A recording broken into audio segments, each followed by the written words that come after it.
ายะข้าแต่พระสงฆ์ผู้เจริญข้าพเจ้าขอถวายหลอดไฟเมื่อท่านรับแล้ว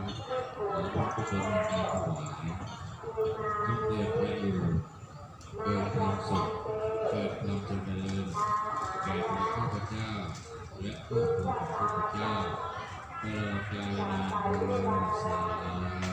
ธุ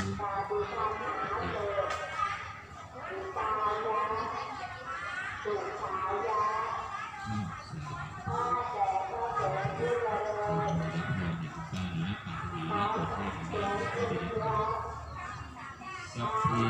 ติโยวิวังชันตุสัมภะเรโภวินัสตุมาเตภวัตวันตรายโยสุขีทีฆายุโกภวะริวาธนสีริสนิจังวุฒาปจายโนจตารโอธรรมาวัฏฏิอายุวันโนสุขังพระลัง